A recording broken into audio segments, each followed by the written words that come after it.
On a bright morning, the village was waking up slowly. Chickens clucked, goats bleated. The smell of roasted yam filled the air.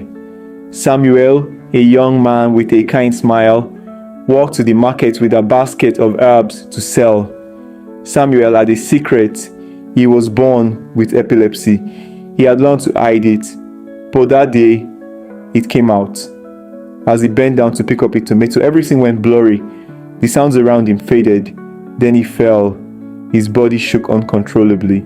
People screamed. Some ran. Some just stared. Samuel felt shame and fear at the same time. When he woke, lying on the dusty ground, the village doctor shook his head. "We must pray," he said, "or maybe see the herbalists. Maybe God can help." Samuel's parents tried everything. They went to many churches, herbalists, and hospitals.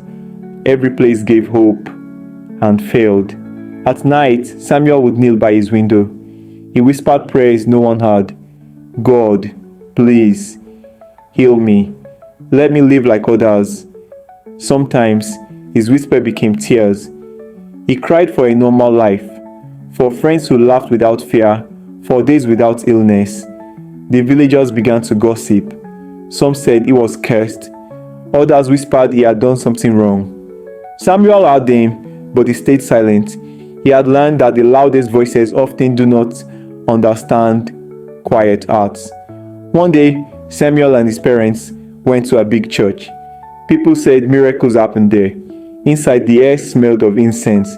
People prayed loudly. Samuel watched as someone very sick got healed. They stood up smiling, healthy and free. Samuel felt hope and then pain. Why him? Why not me?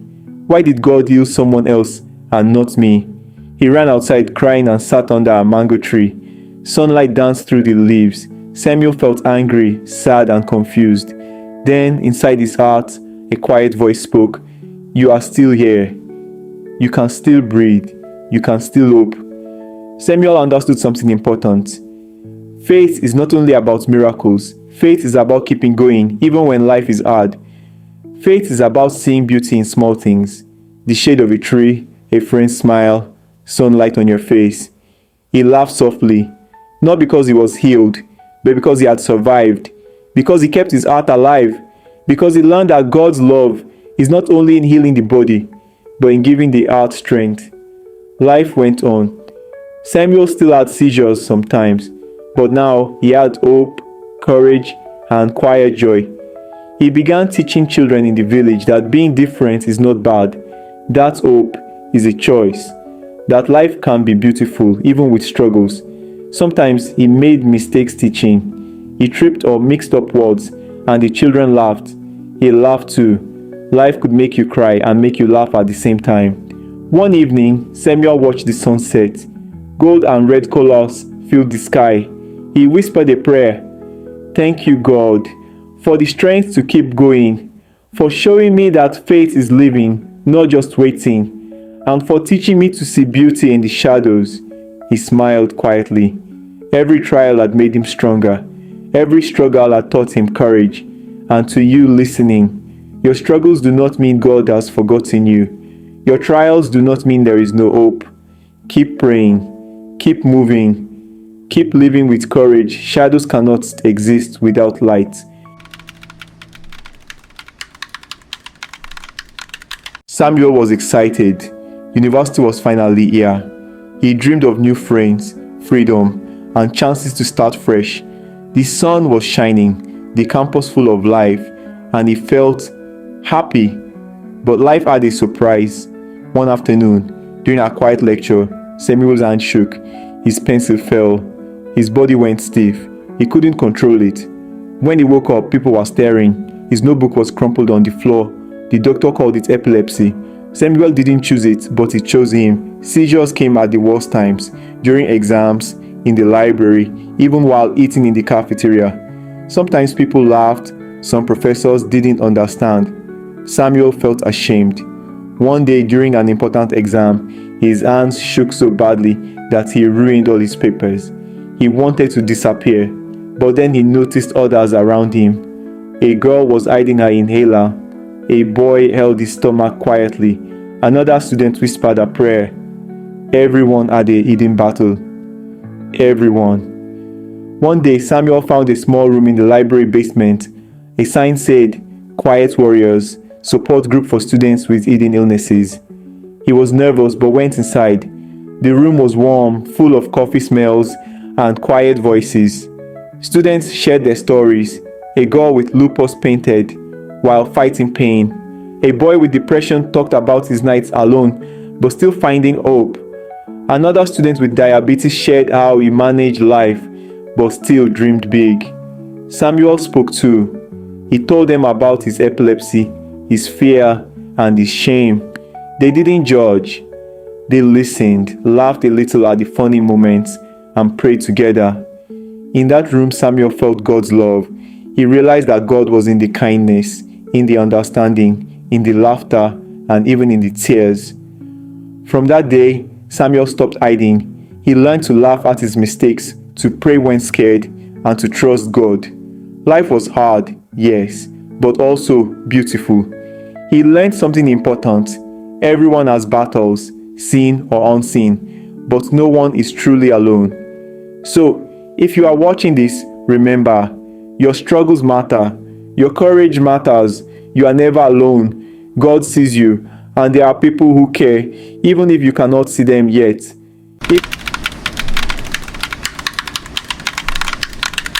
Let me tell you a story that may sound like your own story. A story that will touch your heart. Samuel was a young man full of dreams. He was smart, hardworking, and everyone believed he would become great. He even got a scholarship to study, and his family was so proud of him. But Samuel had a secret problem. He suffered from seizures. Sometimes his body would shake without warning. At first, it happened once in a while, but slowly it became worse. One day, right in the middle of class, he fell and started shaking. His friends were shocked. His teacher panicked. When Samuel woke up, he was lying in a hospital bed. And then the bad news came. A letter arrived. Because of your health, we can no longer continue your scholarship. Samuel's whole world collapsed. His dream was gone. That night, Samuel lay on his bed crying. He asked God, "Why me? I serve you. I pray to you. I live for you. So why does it feel like you left me?" He stopped going to church. He avoided his friends. When people laughed, it annoyed him. When he heard worship songs, they sounded like noise. His heart grew heavy. One evening, after another painful seizure, Samuel left his room and walked into the cold night streets. He had no direction, no plan. He just walked, carrying his pain. And then he heard a voice. It was a street preacher. No big stage, no microphone. Just a man holding an old Bible and speaking with fire. Samuel wanted to walk past, but then the preacher said something that made him stop. The hardest storms come before the greatest blessings. Those words pierced Samuel's heart. The preacher looked at the crowd, but it felt like he was looking only at Samuel. Then he said, "Don't think God has forgotten you. Sometimes God allows us to be broken so that He can bless us. What feels like the end may be the beginning." Samuel stood there crying. He felt as if God Himself was speaking directly to him through that ordinary man. For the first time in many months, Samuel felt peace. He felt seen. The seizures stopped immediately. But Samuel's heart changed. He started praying again, not demanding, not complaining, just saying, "God, hold me." And slowly, doors began to open. Opportunities came in unexpected ways. People helped him. Small jobs turned into bigger jobs. He began to rise again, not by scholarship, but by God's grace. Now, listen, maybe you are like Samuel today. Maybe you are crying inside, asking, "God, where are you?" Maybe your storm feels too heavy.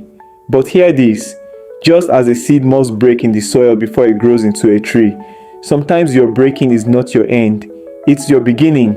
Your tears may be watering the ground for your blessing. And yes, Samuel sometimes laughed at himself too. He would joke with his friends, "At least when my body shakes, it shows I'm still alive." Everyone laughed because even in pain, joy can still be found. My friend, don't give up. God has not forgotten you. Your storm may be strong, but your blessing is stronger. Remember the words of that street preacher. The hardest storms often come right before the most extraordinary blessings. If this story touched your heart, then remember, it's not only Samuel's story, it is also a message for you. God is still with you. Your storm will pass, your blessing will come. Stay close to Him, keep trusting Him, and when you rise again, you will shine brighter than before. Have you ever looked at the night sky and felt as though every star was shining except the one meant for you? That was Samuel's life. Samuel was a man whose body was failing him, though he was still young.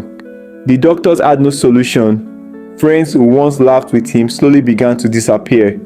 Pain became his closest companion, and silence was his shadow.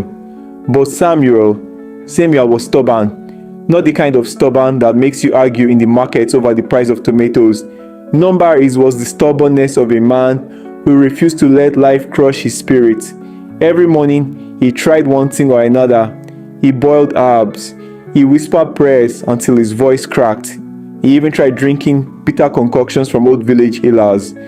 Nothing worked. His body remained weak.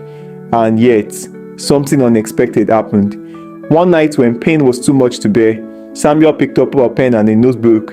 He began to write. At first it was messy, broken sentences, angry questions to God, little sketches of tears and flames. But as the days passed, those scribbles turned into pages filled with raw honesty, his fears, his dreams, and even little jokes about how the neighbor's goat looked like it was laughing at him. And strangely, the more he wrote, the lighter his heart became. Samuel started noticing things he never had before. The way sunlight touched his window in the morning, the sound of children running past his door, laughing freely. The tiny victories, like the fact that he could still smile even when his body refused to cooperate. One afternoon, something happened that Samuel never forgot. A young boy from the neighborhood came to him. The boy had been struggling in school. Samuel, despite his pain, sat with him, helped him with lessons, and encouraged him. He didn't think much of it. It was just a small act of kindness, a flicker of light in his otherwise dark days. But weeks later, that same boy came running to Samuel's door, waving his report card, shouting with joy, "Uncle Samuel, I passed! I passed!" Samuel's weak body could not run, but his heart danced. Tears filled his eyes. At that moment, he realized something powerful. Even when you feel broken, you can still help someone else grow. But then came the twist. One morning, as Samuel opened his small wooden box of letters and old notes, he found something unusual. A letter. It had no name, no return address, nothing. Just his name on the envelope. With trembling hands, he opened it.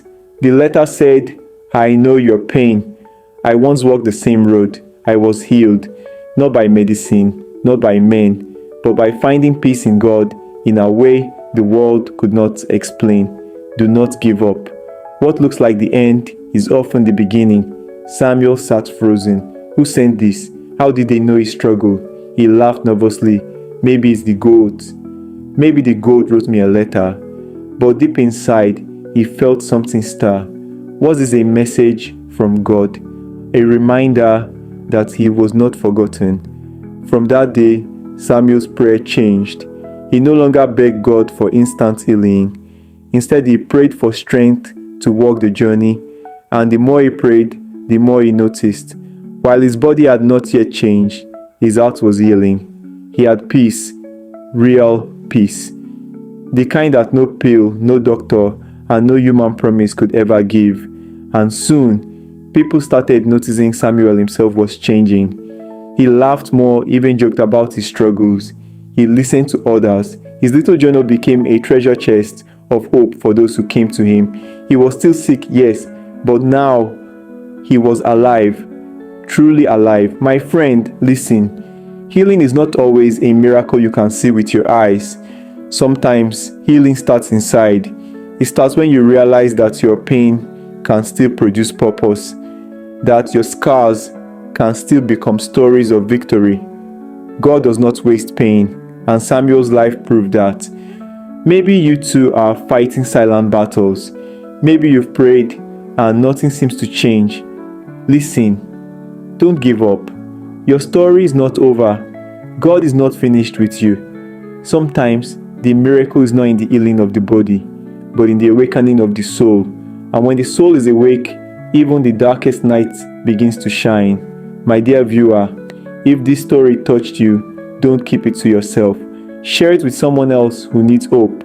And if you want more stories that lift your spirit, inspire your faith, and remind you that God is still at work, please subscribe to our channel. Stay with us because your journey matters, and together we will keep finding light in the darkest places. Remember, even a flicker of hope can light up the whole night.